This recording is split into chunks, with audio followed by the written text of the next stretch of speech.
2-3 సార్లు కొడితే కానీ పగలదు. అటువంటిది పుర్రె మీద కొడితే పాపం తల పగిలి కుట్లు పడుతున్న కొంతమందికి. ఇదేం భక్తి సాధనండి? ఇంత శ్రమన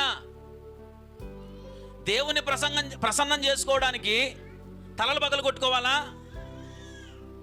ఇంకొక వీడియో నా దృష్టికి వచ్చింది. వరుసగా ఒక 5 బాణలు, 5 బాణల నిండా పాలు మరగబెట్టి 5 బాణల నిండా పాలు, చక్కని పాలు మంట బాగా మండుతుంది, కింద పాలు మరుగుతున్నాయి. పాలు మరిగి నురుగు బయటకు వస్తుంది. ఇంతలో ఒక వ్యక్తి వచ్చాడు. ఆయన పంచలాగా కట్టుకున్నాడు, గోతి కట్టుకున్నాడు. వచ్చాడు. మరీ పెద్ద కుండలు కాదు, చిన్న కుండలు ఉంటాయి కదా, మీడియం సైజు కుండలు. ఆ కుండల్లో ఉన్నటువంటి పాలను ఇలా పోసుకున్నాడు. అబ్బా, మరుగుతున్నటువంటి పాలను తల మీద పోసుకున్నాడు. ఆహా, ఎంత భక్తి, ఎంత విశ్వాసం, శభాస్ అనుకున్నా నేను. అయ్యో, ఎన్నని చెప్పను ప్రియులారా, ఎన్నని చెప్పాలి?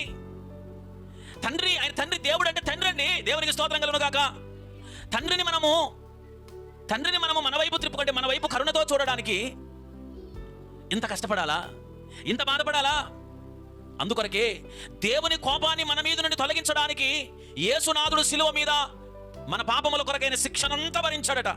చూడండి దయచేసి రోమాపత్రిక 8వ అధ్యాయము, రోమాపత్రిక 8వ అధ్యాయము 3-4 వచనాలు చూడండి. శరీరమును అనుసరింపక ఆత్మను అనుసరించి నడుచుకుని మన యందు ధర్మశాస్త్ర సంబంధమైన నీతి విధి నెరవేర్చబడవలనని పాప పరిహారము నిమిత్తము దేవుడు తన సొంత కుమారుని పాప శరీర ఆకారముతో పంపి ఆయన శరీరమందు పాపమునకు శిక్ష విధించెను. యేసు శరీరమందు పాపమునకు శిక్ష విధించబడింది.